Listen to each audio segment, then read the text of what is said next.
The biggest accounting fraud in American history required 0 offshore accounts, 0 complex derivatives, just one trick so embarrassingly simple it should make you furious. It was done with one simple bookkeeping move, a move so elementary that any first-year accounting student could explain it in 2 sentences. Auditors missed it, Wall Street analysts missed it, regulators missed it. And by the time anyone caught on, $11 billion had vanished from the books, 30,000 people had lost their jobs, and one of the most powerful companies in American telecommunications had collapsed overnight. In the next 10 minutes, you are going to see exactly how that trick worked and why it worked so well. Welcome to the Daily Drop Case Files. I'm breaking down real financial collapses and fraud cases, fully researched, no fluff. If that's the kind of content that makes you sharper with money, subscribe to the Daily Drop for a money win every single day. Now, let's get into WorldCom. Section, The Rise. To understand why this fraud was so devastating, you have to understand how big WorldCom actually got. Through most of the 1990s, the company was on an acquisition tear. Under CEO Bernard Ebbers, WorldCom grew from a small Mississippi long-distance reseller into one of the largest telecommunications companies on Earth, largely by buying competitors at a relentless pace. At its peak, WorldCom controlled about half of all internet traffic in the United States and operated in over 65 countries. The stock price rode the dot-com wave hard. Investors loved the story. Analysts loved the growth numbers. And that growth story, that unbroken upward line, was exactly what created the pressure that eventually broke the whole thing open. Because here is what was happening behind that growth story.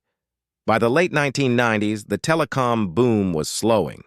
Competition was intensifying. WorldCom had taken on enormous costs to build and lease the physical network infrastructure, the fiber lines, the switching equipment, the line costs paid to other carriers just to keep calls and data moving across their networks. These costs, known in the industry as line costs, were eating directly into profits, and profits were the number Wall Street was watching. Section, The Trick. So here is the accounting trick. Sit with this for a second because it really is this simple. In accounting, there are 2 fundamentally different types of expenses. An operating expense is a cost you record immediately. It hits your profit and loss statement right now this quarter and reduces your reported earnings dollar for dollar. A capital expenditure is different. That's a cost you spread out over several years. You record a small piece of it each year as depreciation, so the full hit to your earnings is delayed and softened over time. Legitimate capital expenditures are things like buying a building or a piece of equipment, an asset that will generate value over many years. Operating expenses are your day-to-day costs of running the business, costs that don't produce a lasting asset. According to the SEC's findings and subsequent court proceedings, what WorldCom did was take billions of dollars in ordinary operating expenses, specifically those line costs they were paying to other carriers, and quietly reclassify them as capital expenditures. By doing that, they removed those costs from the current quarter's profit and loss statement and pushed them into future periods as depreciation. The result? Reported profits looked dramatically better than the real underlying business actually was. That's it. That was the fraud. Debit the wrong account. Repeat. $11 billion over several years. Pattern interrupt. Here is the number that puts it in perspective. At the time, WorldCom disclosed the fraud in June 2002. $3.8 billion was the initial figure they admitted to. As investigators dug deeper, the total grew past $11 billion. To put that in context, the previous record holder for largest corporate fraud in U.S. history, Enron, had collapsed just months earlier. WorldCom blew past it. Section, How it stayed hidden. So the obvious question is, how did this survive scrutiny for as long as it did? Several factors aligned. First, the volume and complexity of WorldCom's accounting systems made line item scrutiny difficult even for trained auditors. The company processed an enormous number of transactions across multiple subsidiaries. Second, WorldCom's external auditor at the time was Arthur Andersen, the same firm that had signed off on Enron's books and was itself already under federal investigation. Arthur Andersen was not positioned to be an aggressive check on anything.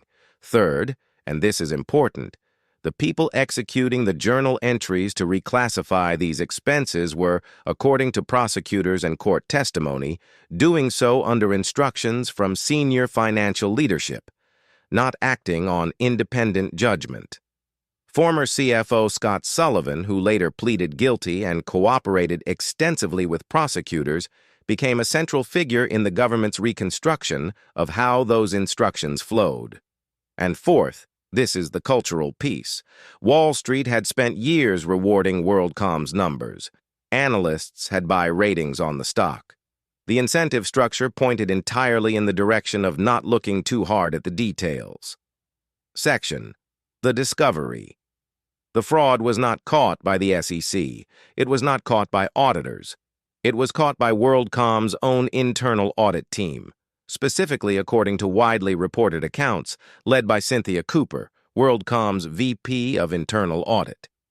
Working largely outside normal channels and reportedly at times working at night to avoid detection, her team began pulling apart the capital expenditure accounts and found entries that had no legitimate business justification.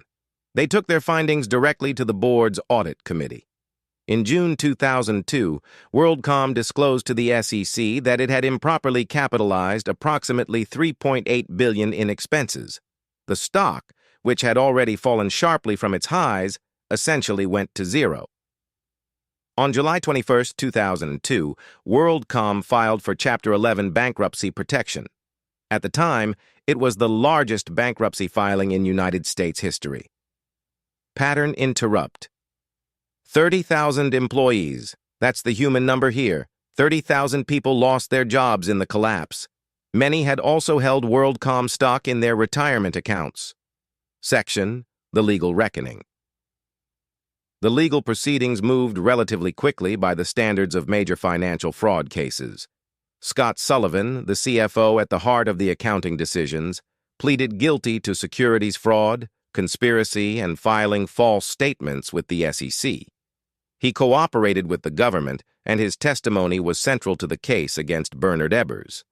Ebbers, as CEO, maintained that he was not a detail-oriented financial executive and had not directed or been aware of the specific accounting manipulations. Prosecutors presented a different picture. In 2005, a federal jury convicted Ebbers on all counts: fraud, conspiracy, and filing false documents. He was sentenced to 25 years in federal prison, one of the longest sentences handed down in a corporate fraud case up to that point. WorldCom itself was restructured and eventually rebranded as MCI. The SEC reached a settlement with the company requiring, among other things, payment to defrauded investors. Section: The Lesson. Closing the loop. So let's close the loop on the opening question. How does $11 billion get hidden in plain sight?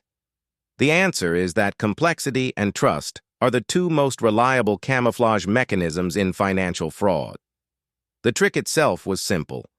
What protected it was the sheer volume of transactions no one was being paid to be skeptical about, the cultural momentum of a stock everyone wanted to keep believing in, and oversight systems that were structurally designed to trust rather than verify.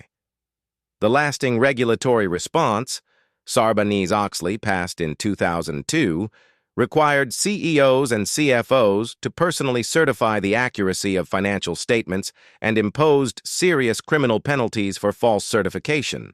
It fundamentally changed the accountability structure for public company executives.